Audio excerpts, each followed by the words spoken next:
Halo Sobat Cerdas, selamat datang kembali di Cakar TV, channel yang bikin kamu makin pintar. Hari ini kita akan membahas sesuatu yang ada di sekitar kita setiap hari. Bahkan sekarang pun kamu sedang menggunakannya untuk nonton video ini. Yap, kita akan kupas tuntas soal listrik. Dari mana asalnya? Kenapa bisa menyalakan lampu dan mengisi daya ponsel kita? Ayo kita cari tahu bareng-bareng. Listrik itu pada dasarnya adalah aliran partikel super kecil yang disebut elektron. Bayangkan, selang air di dalamnya adalah elektron.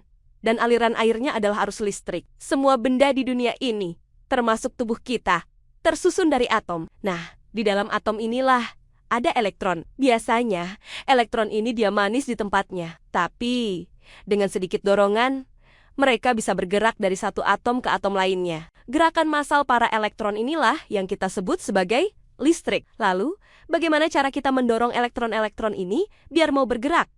Disinilah peran pembangkit listrik. Ada banyak sekali jenis pembangkit listrik. Mungkin yang paling umum kita dengar adalah pembangkit listrik tenaga air atau PLTA. Di sini, air dari bendungan yang tinggi dijatuhkan untuk memutar sebuah baling-baling raksasa yang disebut turbin. Putaran turbin ini kemudian menggerakkan generator. Generator inilah mesin ajaib yang mengubah energi gerak menjadi energi listrik.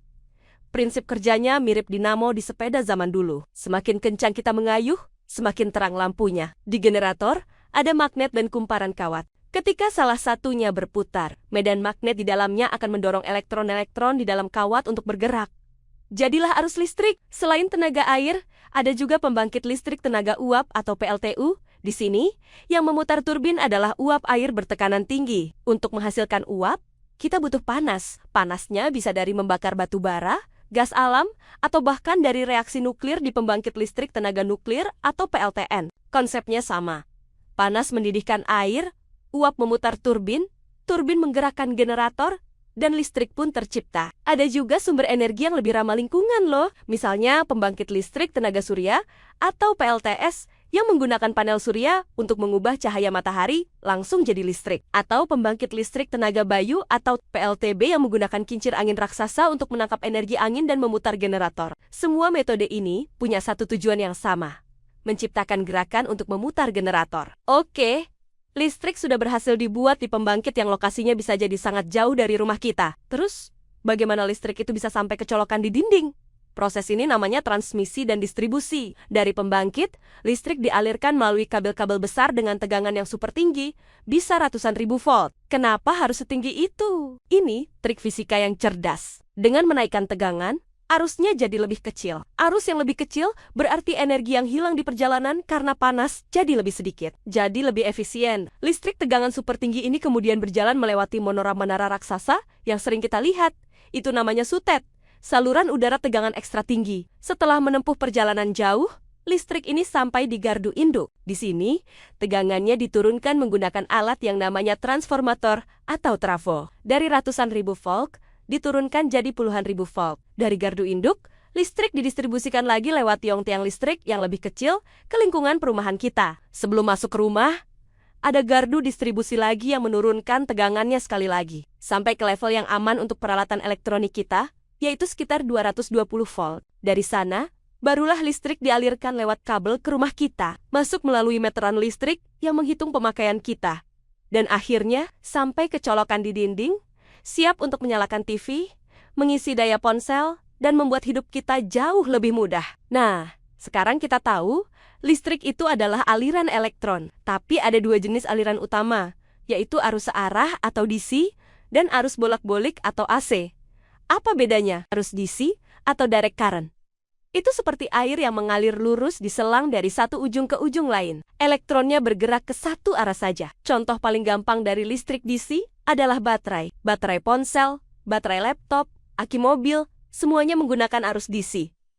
Elektron mengalir dari kutub negatif ke kutub positif secara konsisten. Sedangkan arus AC atau alternating current ini sedikit unik. Elektronnya tidak bergerak lurus, tapi maju mundur dengan sangat cepat. Bayangkan kamu mendorong dan menarik air di dalam selang secara bolak-balik. Listrik yang ada di colokan rumah kita adalah listrik AC.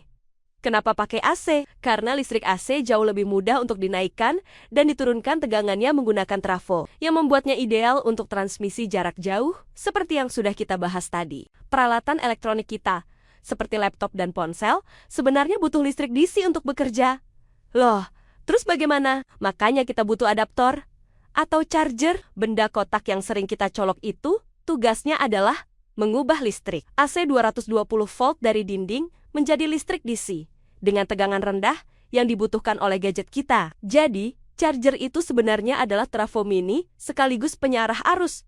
Keren kan? Dari pergerakan elektron super kecil menjadi kekuatan dahsyat yang menerangi kota dan menggerakkan industri. Perjalanan listrik dari pembangkit yang jauhnya ratusan kilometer hingga bisa menyalakan lampu di kamar kita adalah sebuah mahakarya rekayasa teknik yang luar biasa. Jadi, setiap kali kamu menyalakan saklar, ingatlah proses panjang dan rumit di baliknya. Mulai dari air yang jatuh, uap yang mengepul, atau matahari yang bersinar, hingga putaran generator, perjalanan lewat sutet, dan turun naik tegangan di berbagai gardu. Semuanya bekerja sama dalam sebuah sistem raksasa untuk memberikan kita kenyamanan. Karena prosesnya yang rumit dan sumber dayanya yang terbatas, yuk kita sama-sama bijak menggunakan listrik, matikan lampu jika tidak dipakai, cabut charger jika sudah penuh. Dengan begitu, kita tidak hanya menghemat tagihan, tapi juga membantu menjaga bumi kita. Semoga penjelasan tadi membuat sobat cerdas jadi lebih paham soal dunia kelistrikan ya. Ternyata sains itu ada di mana-mana dan sangat menarik untuk dipelajari.